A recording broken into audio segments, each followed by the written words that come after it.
Hay una versión de la película de 1965 llamada El vuelo del Fénix y salió en 2004. Hoy, en mi serie Hollywood vs. Realidad sobre películas de pilotos, veremos qué tan realista era. A continuación.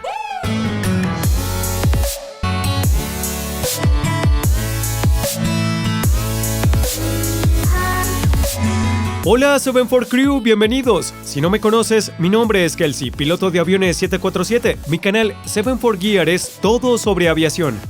Si eres un piloto o un entusiasta de la aviación, puedes suscribirte. Hoy en mi serie Hollywood vs. Realidad veremos la edición de 2004, El vuelo del Fénix. Es una película de pilotos protagonizada por Dennis Quaid, Ty Rizzi y Giovanni Ribisi, a quien curiosamente conocí en un ascensor hace varios años y era súper agradable, no como Sheldon Cooper que interpreta en esta película. Bien, empecemos. I guess I need a ride to Beijing. Not on this flight, Goober. Anybody know who this guy is? It's a long story. Get on board. Hey, Jane, start us up. Boss Frank.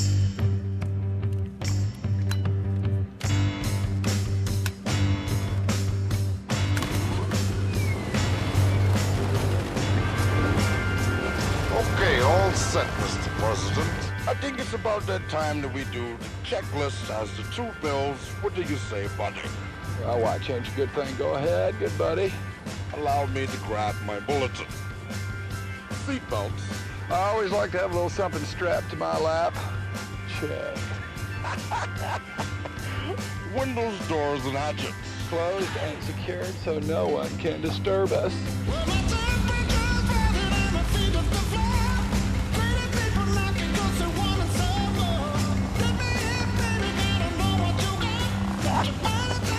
Water injection.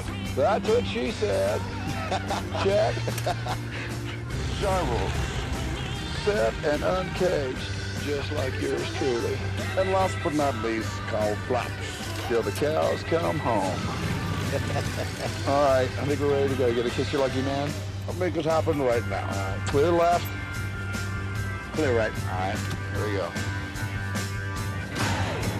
Primero quiero hablar de lo bien que la están pasando en la cabina de vuelo. No hay nada mejor que si estás volando con alguien con el que tienes una gran relación y te diviertes, están volando, están bromeando, pero siguen trabajando y te pagan por ello, no hay nada mejor que eso. Y eso es lo que está pasando en esta escena. Han estado volando durante mucho tiempo, tienen su ritmo y rutina. Es impresionante y es divertido si alguna vez lo haces. Usualmente en las aerolíneas no vuelas con las mismas personas. No puedes construir este tipo de relación en 2 o 3 días. Podrías, pero no es usual. Pero si estás volando charter o tienes diferentes vuelos aleatorios y estás volando con la misma gente, puedes encontrar gente con quien te lleves bien y divertirte al trabajar, y es lo que está pasando. No estoy seguro, pero dijo que sacaría la lista de verificación y la llamó boletín. Allow me to grab my bulletin. No sé si así lo llamaban en esos días. Este es un avión de la Segunda Guerra Mundial. Es un C-119 llamado furgón volador. Salió después de la Segunda Guerra Mundial y no sé si les llamaban boletines a las listas de verificación. No estoy seguro de si es una tontería de Hollywood o algo de ese momento. Estos aviones de la Segunda Guerra Mundial tenían motores radiales y no explicaré cómo funciona un motor radial porque no es relevante para esta película. Y creo que si intentara explicarlo, tal vez mi editor podría matarme. Cuando hice el video de cómo funciona un motor a reacción, lo dividió en 2 partes. Y creo que fue demasiado complejo para él poner todo eso junto. Así que no vamos a entrar en cómo funcionan, pero te das cuenta de que estaba poniendo esos cartuchos en ese bote. Los motores radiales de esa época tenían algo llamado arranque de escopeta, así se ajustaban. Entonces, esos proyectiles de allí lo que hacen es disparar al motor radial y así se ponían en marcha y luego la combustión del motor iniciaba desde allí. Así que eso es lo que ves cargando y son los cartuchos de escopeta que tienen. Y los está poniendo allí para poder cargarlo e iniciarlo. Y eso es lo que dispara y hace que el motor arranque. Bien, ahora que lo sabemos, volvamos a la película. That's a big one, Frank. What do you want to do? Frank isn't that lucky man again. Frank, if we go back, we'd have to get refueled. God knows how long that'd take. Let's go Watch the climb, about 700 feet a minute. You're the boss, Frank.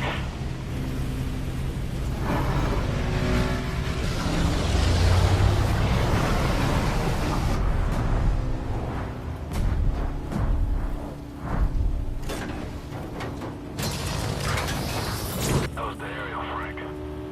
Oh, great. Go in the back and calm them down. Got it.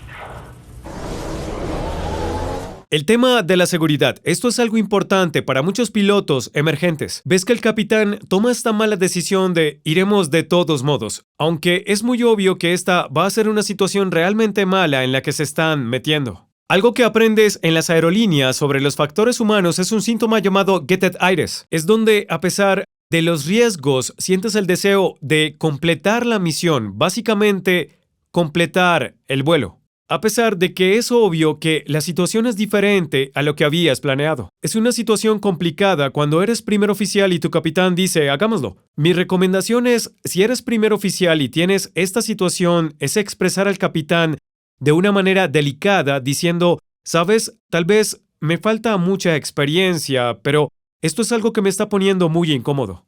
Eso debería generar que el capitán piense, bien, tal vez hay algo que no estoy viendo aquí. Luego él o ella te explicará cuáles son sus ideas y por qué cree que es seguro. Es tu elección en ese momento decir, no creo que sea una gran idea. Eso abre un diálogo de una manera muy suave contra si desafías al capitán diciendo, esta es una idea estúpida. Eso generalmente no dará un buen resultado. Si dice que no me siento cómodo con eso, eso debería abrir la puerta al diálogo. Una de las cosas que no tiene sentido en esta escena es que están volando bajo, no sé, tal vez 7,000 u 8,000 pies sobre el desierto. He volado mucho en el sur de Texas y eso no es como volar sobre los desiertos de Mongolia. Pero te diré que cuando estás volando bajo, así sobre un área muy caliente, primero hace mucho calor y dos, el paseo apesta. El C-119 puede ir por encima de los 20,000 pies, así que no tiene sentido por qué están volando tan bajo. Creo que es solo una idea de Hollywood para meterlos en la trampa de volar hacia la tormenta, pero usualmente no vas a volar un avión tan bajo, eso realmente no tiene ningún sentido. Bien, volvamos a la película. Look like it's going higher. Look like it's... Center course 180, due south. About 200 miles ought to do it. Copy 180. All right, we're coming around it. Okay. Oh, God. ¿Recuerdas lo que dije antes sobre no hablar? Tyrese obviamente está muy incómodo en la situación. Lo ves exhalando y muy nervioso. Es porque no habló y ahora el capitán los ha arrinconado. De nuevo, sé que es incómodo hablar, especialmente cuando eres nuevo y te falta experiencia, pero es menos incómodo que quedar atrapado en una tormenta eléctrica. Así que asegúrate de hablar porque no solo depende de ti. Si vuelas con pasajeros, tienes al resto de tu tripulación. Todos ellos confían en ti para desafiar al capitán si te están poniendo en una mala situación. Este es un escenario muy realista. He volado con muchachos que dicen, hey, vamos y despegamos, y pienso, no, esa es una tormenta enorme para despegar. Y lo hice, era muy nuevo e íbamos a despegar. El capitán dijo, despegaremos, y dije, esa es una gran tormenta eléctrica y esa celda está al final de la pista. Y creo que dijo, estaremos bien. Y le dije, no me siento cómodo con eso. ¿Podemos esperar un par de minutos? Va a pasar y luego podemos continuar. Y dijo, claro, no hay problema. Llamamos a la torre y nos detuvimos a un lado. Y todos detrás hicieron lo mismo. Esperamos un par de minutos. Ahora, este capitán tenía tal vez 15,000 horas de experiencia y hubiéramos estado bien. Pero no me sentía cómodo y él lo respetó. Por eso es importante expresar tu opinión. Algo que no es realista es Dennis, el capitán en esta película. No está dejando ninguna salida. Eso es el curso de piloto 1-1. Por lo general, no habrán pilotos en este día y edad actuales que se atascarán en un rincón. Es decir, bien, no vamos a llegar allí, subiremos por encima de ella. Ahora es más grande. Entremos en medio de la tormenta y veamos qué descubrimos. Eso no es lo que los muchachos van a hacer, porque eso es pilotaje 1-1. Así que eso no es muy realista. Quieres tener un plan A, obviamente. Y luego quieres un plan B y tal vez querrás un plan C, en caso de que no funcione. Se está hundiendo más y más en un rincón y no es algo que quieras hacer. Pero de nuevo, debes tener una opción de respaldo en caso de que el plan A o B no funcione en este escenario. Bien, volvamos a la película.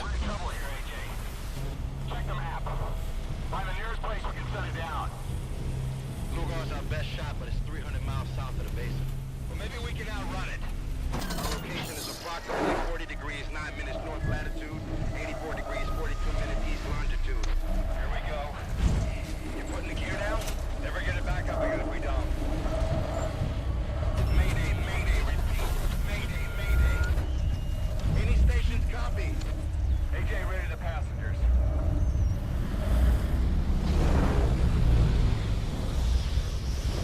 Entonces Tyrese les da otra opción aquí de ir a un aeropuerto diferente. El capitán dice que lo superarán. Eso es una mala toma de decisiones. Si haces investigaciones sobre accidentes, verás que es una cadena de eventos que conlleva a que eso ocurra.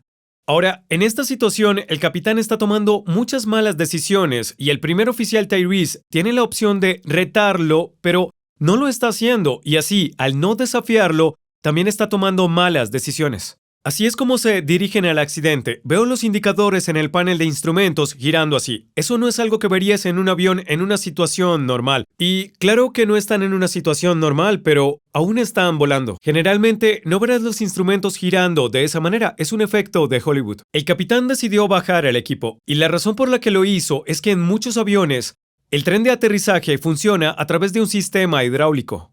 Y ese sistema es accionado a través de los motores.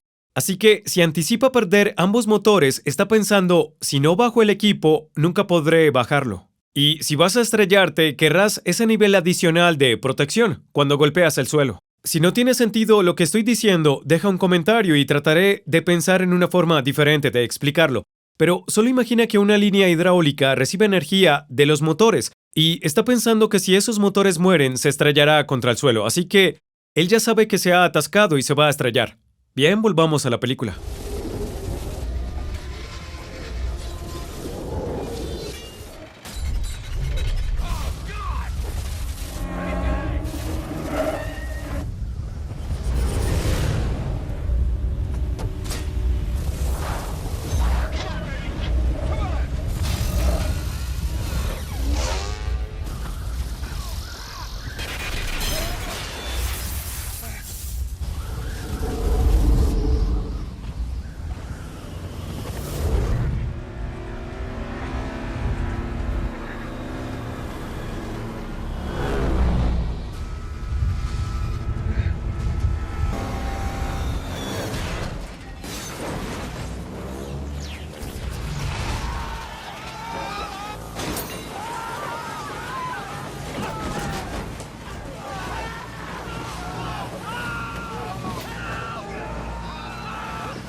Y finalmente salen a la luz cosas muy hollywoodenses. La velocidad máxima del C-119 es de 240 nudos, así que no estoy seguro de cómo es capaz de tener tanta velocidad e impulso y pasar a través de estos montículos de arena por la mitad del desierto de Gobi, pero ese es el aspecto de Hollywood. Bien, la hélice salió volando de la parte delantera del motor, aceleró y luego golpeó al avión.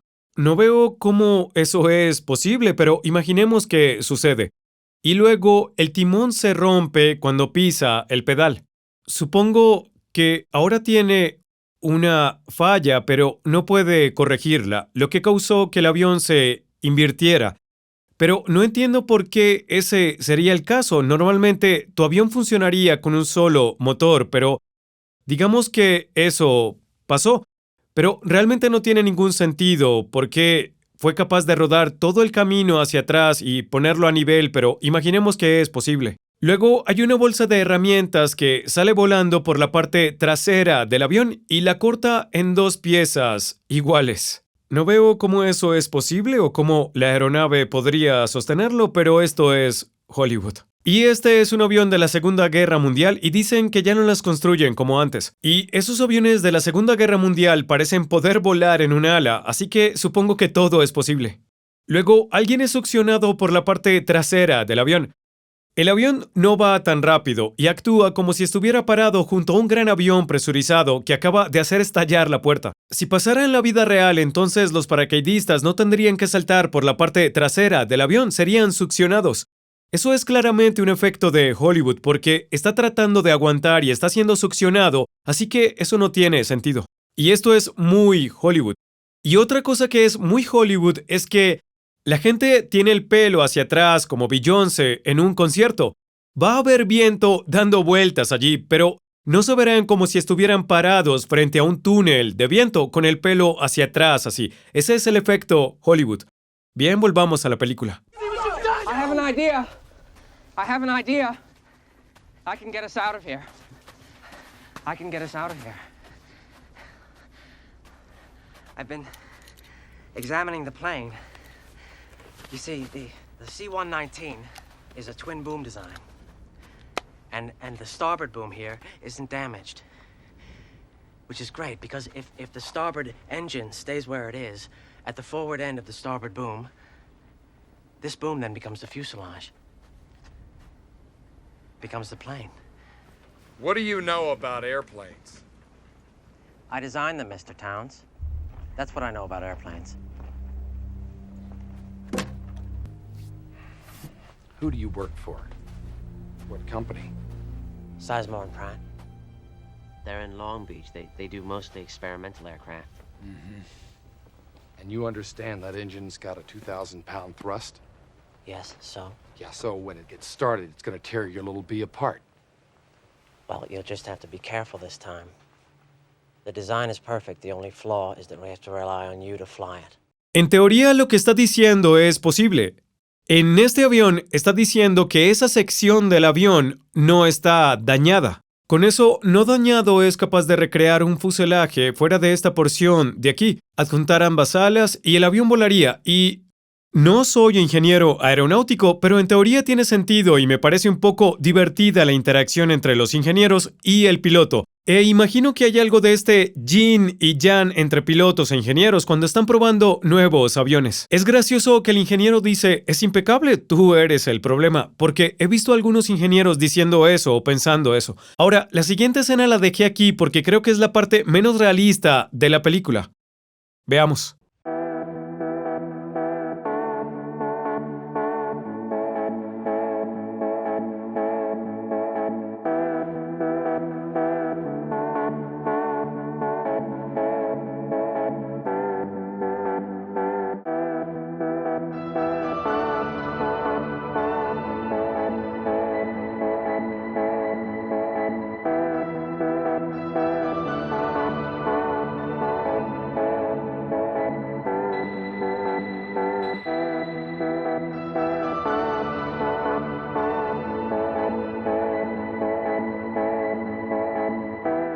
Bueno, no me pueden decir que esos son los mejores pasos de baile que tiene Tyrese. Se parece a Kevin James en Hitch.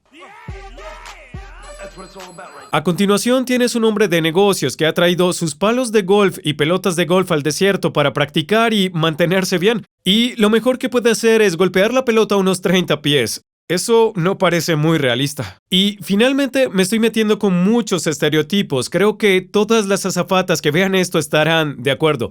La probabilidad de que tu avión se estrelle y termines en un desierto como este, con sus dos pilotos en tan buena forma como Tyrese y Dennis Quaid en esta película, básicamente son 0. Así que toda esta escena fue completamente Hollywood con seguridad. Bien, veamos la última escena.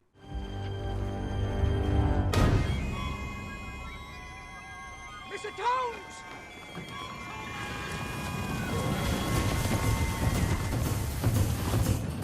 Hang on!